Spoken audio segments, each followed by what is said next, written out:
नमो अरन्ताणं नमो सिद्धाणं नमो आयिरीयाणं नमो वज्रायाणं नमो लोये सब साहूणम। पंच परमेष्टि भगवंतों की, आचार्य भगवान गुरुवर विशुद्ध सागर जी मुनराज की।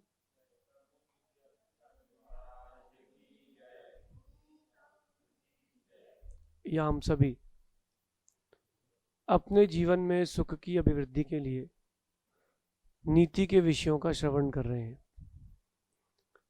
नीति हमें सिखाती है आगे बढ़ना और अपने लक्ष्य को हर हाल में प्राप्त करना।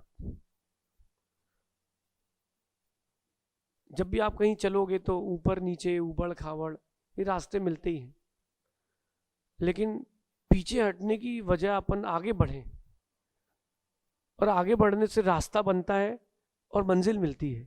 पीछे हटने से जो रास्ते बनाए थे वो और बंद हो जाएंगे। तो क्यों ना अपन लक्ष्य बनाए और लक्ष्य पर सीधा चलना सीखें। आज की नीति कह रही है कि लक्ष्य बनाकर उस पर चलना सीखें, पीछे मुड़ना ना सीखें। अगर आप पीछे मुड़ते हो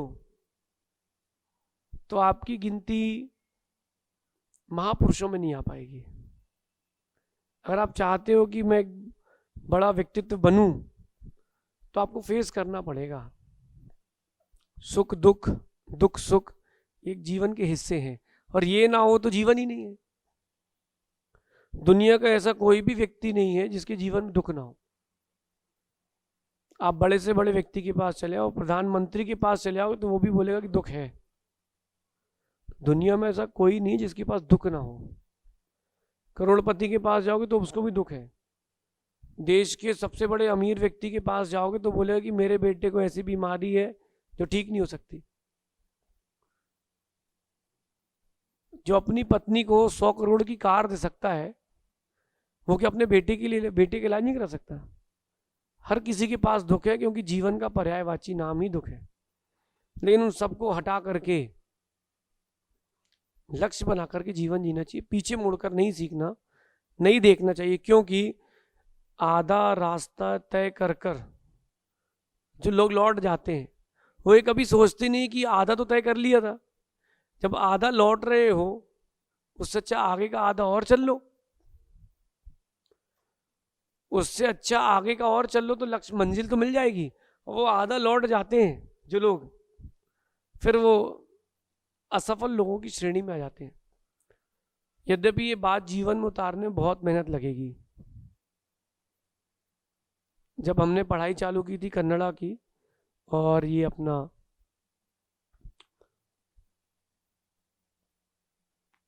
प्राकृत की, बड़ी तकलीफ हुई, क्योंकि समझ में ही नहीं आता था कुछ। अब वो का लिखा है कि मटका बना है, समझ में ही नहीं आता था। हमने बहुत दिन प्रयास किया, फिर एक बार लगा कि छोड़ देते हैं। फिर मैंने कहा नहीं, अब छोड़ोगे तो उतना वापस जाना है, और प्राप्त करने के लिए भी उतनी जाना है, तो क्यों ना प्राप्त करने के लिए चला जाए। तो क्यों ना अपन प्राप्त करने की ओर गमन करें। कोई लक्ष्य बना लिया है तो उसकी ओर चलें अपन, तो ज़्यादा बेनिफिशियल रहेगा। तो यहाँ इसलिए कह रहे हैं कि अगर आपने लक्ष्य बनाया है तो उसको प्राप्त करने के लिए उसकी ओर चले, पीछे ना मुड़े। पीछे मुड़ने का काम उनके लिए है दुनिया में जिनका नाम नहीं होना है। अपना तो नाम होना है, तो क्यों ना लक्ष्य बनाकर चले। और आपको लगता है कि मैं लक्ष्य गलत बना लिए है तो लक्ष्य को सुधारे। जीवन है, अपन कोई भगवान तो है नहीं कि हर चीज सही दिशा में चलेगी तुम्हारे लिए।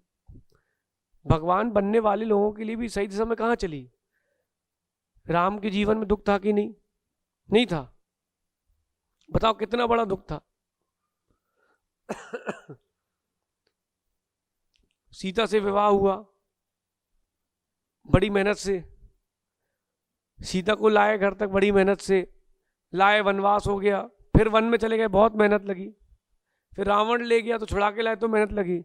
वहां से अब अयोध्या आए तो लोगों ने अपवाद कर दिया, फिर छोड़ दिया, मेहनत लगी। जैसे तैसे पत्नी मिली, अग्नि परीक्षा हुई, बच्चे मिले, पत्नी चली गई।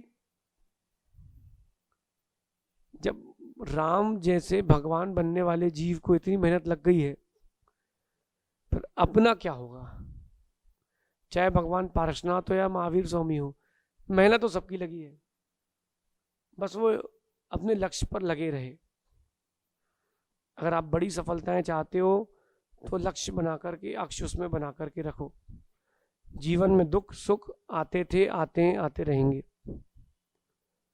और जब कभी मन में आए कि अब नहीं हो पा रहा, वापस लौटो, ये लक्ष्य कठिन है, वापस लौटना है, तब क्या सोचें? तो अपने लक्ष्य की प्राप्ति के लिए तय कर चुके रास्ते को, जो अपन तय कर चुके हैं रास्ता, उसको ये मानना कि पीछे जो है पुल टूट चुका है, अब लौट नहीं सकते, वन वे है। जब वन वे मान के चलोगे तो रनवे हो जाएगा, और आपने वन वे नहीं माना, फिर गए काम से। सुन रहे भाई?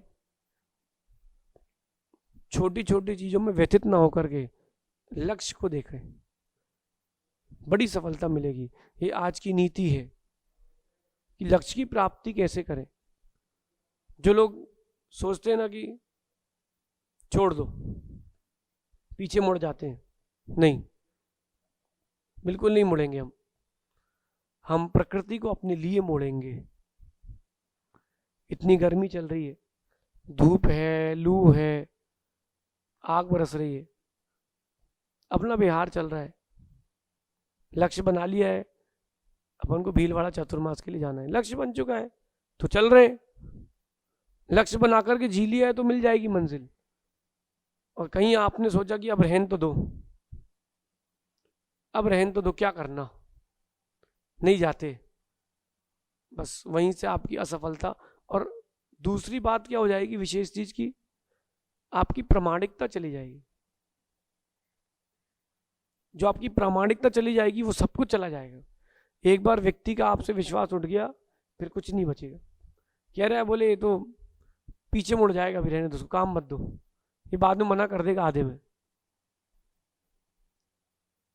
में मना कर देगा। ऐसा करने से फिर वो आपके ऊपर एक हमेशा के लिए उंगली उठ जाएगी। इसलिए आज की नीति बड़ी अपने हृदय में उतार के रखना। जो लक्ष्य बना लिया है उस लक्ष्य पर चलना सीखो, उसको प्राप्त करने के लिए पीछे मुड़ना मत सीखो। अर्जुन भी अकेले थे युद्ध में। एक दृष्टि से देखें, इतने बड़े बड़े योद्धाओं के बीच में अर्जुन अकेले थे। कर्ण, दुर्योधन, दुशासन, स्वयं द्रोणाचार्य, इतने बड़े बड़े योद्धा अर्जुन के सामने। एक बार अर्जुन के मन में भी आया कि कठिन है बॉस। उसने कहा, कृष्ण थे, उन्हें कहा कोई कठिन नहीं है, उठाओ गांडीव, उठाओ अपना धनुष। जिन आगम में बहुत सुंदर कथा आती है कि जब अभिमन्यु की हत्या हुई, युद्ध में वो मरा नहीं है, 14 राजा ने मिलकर के एक बच्चे को मारा है, तो वो युद्ध के विरुद्ध है और निशस्त्र था। अर्जुन ने प्रतिज्ञा ली थी कि अगली शाम तक वो राजा था जो जिसने मारा था, अगर उसका वध नहीं करूंगा मैं मुनि दीक्षा ले लूंगा। जिन आगम से कथा बता रहा हूं मैं, अर्जुन ने ठान लिया था, कृष्ण ने कहा चलो कर लेंगे। और फिर एक चक्रव्यूह की रचना की गई। उसमें उस चक्रव्यूह की रचना में करोड़ों पैदल चलने वाले, फिर उसके बीच में लाखों हाथी, फिर उसके बीच में लाखों घोड़े, फिर रथ, और रथ के बीच में वो राजा रखा गया कि उसको कुछ होना नहीं चाहिए, शाम हो जाए बस। लेकिन अर्जुन ने अपना लक्ष्य बना के रखा था। कृष्ण के दिमाग से चले थे, खेला स्वयं था। कृष्ण ने ऐसे बाण छोड़े कि एकदम शाम जैसी हो गई। जैसी शाम जैसी हुई, सब ढीले पड़ गए कि अब तो अर्जुन की प्रतिज्ञा समाप्त है। अर्जुन को पता था कि अभी शाम नहीं हुई, अभी दोपहर के 3 बजे, अभी तो हमारे पास 3 घंटे और हैं। जैसी ही सेना ढीली पड़ी, अर्जुन ने जो छिद्र देखा चक्रव्यूह में और जो प्रवेश किया, उसने सूर्यास्त के पहले उसका वध किया। कैसे किया? पीछे नहीं मुड़े कि चलो अब छोड़ो, उन्होंने लक्ष्य पर अक्षर रखी, अपनी बुद्धि और विवेक से काम किया। यही अपन को करना है। व्यापार हो, चाहे मोक्ष का मार्ग हो, चाहे परिवार हो, कुछ भी हो, जो अपन ने एक बार ठान लिया है कर लो। हो सकता है आपको जिद्दी बनना पड़े, बन जाएंगे, लेकिन लक्ष्य हमारा जो सही है उसके लिए ठान लो कि हम ये करेंगे। बुंदेलखंड में कहते हैं ना कि और आई, जो भी लोग बड़ी तपस्या करते हैं, बड़े उपवास करते हैं, बड़े व्रत करते हैं, अपन भी इतना लंबा विहार कर रहे हैं, ये सब जिद्दी लोग हैं तो कर लिया। और नहीं तो जिद्दी नहीं होते तो अरे यार वहीं कर लो, इंदौर में ही कर लो, हटाओ कौन चले इतना, अगले साल देखेंगे। अगर लक्ष्य सही है तो जिद्दी बन जाए, क्या कर ले, जिद्दी बन जाए हमें चाहिए। लेकिन लक्ष्य गलत है तो विवेकी बन जाए, जिद्दी ना बन जाए। माता पिता के मन के विरुद्ध कोई काम करने की इच्छा हो रही है तब जिद्दी ना बने, तब विवेकी बने। और आपको लग रहा है कि हमारा लक्ष्य सही है तब अड़ जाओ, क्योंकि अगर सही हो तो फिर तो अड़ जाओ, जो होगा सो अच्छा होगा, ऐसा समझ के चलना। शेष अपन आगे देखेंगे कि अगर लक्ष्य प्राप्ति करना है तो पीछे मुड़ना ना सीखें, चलना सीखें। पीछे मुड़ोगे तो आधा रास्ता तय कर चुके ही हो, फिर पीछे मुड़ना पड़ेगा। उससे अच्छा पीछे मुड़ने की जगह आगे चल लो ना, आगे चल लोगे तो जीत लोगे, ऐसा देखना। शेष आगे विचार करेंगे। भगवान महावीर स्वामी की